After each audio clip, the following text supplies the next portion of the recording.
అంటే ప్రతి వాడకట్టు నుంచి ప్రతి లైన్లో నుంచి ఉంటారు కాబట్టి మరి ఎలక్షన్స్ వరకే చూసుకోవాలి తప్ప ఎవరు కూడా పర్సనల్గా తీసుకోవద్దు.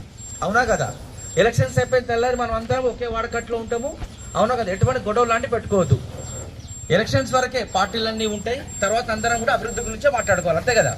మరి ప్రజాస్వామ్యంలో నచ్చిన వ్యక్తికి ఓటు హక్కు వేసుకునే హక్కు ఉంటుంది. ఎవరిని కూడా బలవంతం పెట్టద్దు.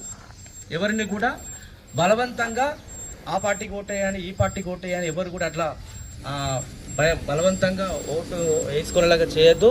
ప్రతి ఒక్క వ్యక్తి కూడా స్వేచ్ఛగా తన యొక్క ఓటు హక్కుని ఎటువంటి భయప్రాంతాలకు గురి కాకుండా ధైర్యంగా సంతోషంగా హ్యాపీగా ఈ ప్రజాస్వామ్యబద్ధంగా జరిగే పండుగను అందరూ మంచిగా పార్టిసిపేట్ చేయాలి. అందరూ స్వేచ్ఛగా వచ్చి ఓటు హక్కును వినియోగించుకోవాలి. ఓకేనండి? ఇంకేదైనా ఎలక్షన్ సంబంధించి ఏ సమస్య ఉన్నా కానీ ఇమ్మీడియట్గా 100కి ఫోన్ చేయండి, లేదా డైరెక్ట్గా నాకు ఫోన్ చేసి నేను రెస్పాండ్ అవుతా. ఓకేనా?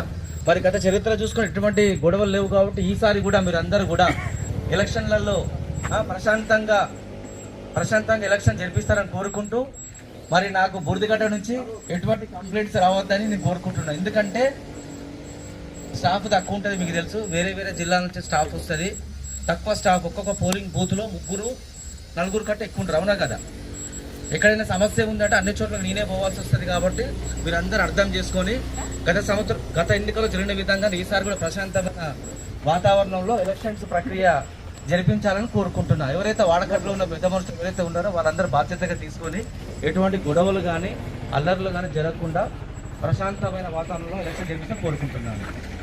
ఓకేనండి? ఎటువంటి గొడవలు పెట్టుకోరు కదా? ప్రశాంతంగా జరిపిస్తారు కదా? Thank you. ఈ అవకాశం ఇచ్చిన బూడిదగడ్డ ప్రజలందరికీ. మరియు మా స్వప్న మేడం ఉంటుంది, మీకు మీ వార్డ్ మేడం ఇన్ఛార్జ్. మీకు ఏ సమస్య ఉన్నా మేడం చెప్పండి, నాకైనా చెప్పండి. మేడం నేను కలిసి ఎప్పుడు రెస్పాండ్ అవుతాం, మీకు ఎప్పటికీ అందుబాటులో ఉంటాము. ఓకేనా? ఏ సమస్య వచ్చినా పోలీస్ స్టేషన్ స్వేచ్ఛగా రండి. ఎలక్షన్ టైంలో కూడా ఏదున్నా స్వేచ్ఛగా చెప్పండి. మా హెల్ప్ మా సహాయ సహకారాలు మీకు ఎప్పుడు ఉంటాయి. ఓకేనా? థ్యాంక్ యూ అండి. మీ సమయం నాకు కేటాయించినందుకు థ్యాంక్ యూ వెరీ మచ్. ఓకేనా? థ్యాంక్ యూ అనండి. Thank you. ఓకే.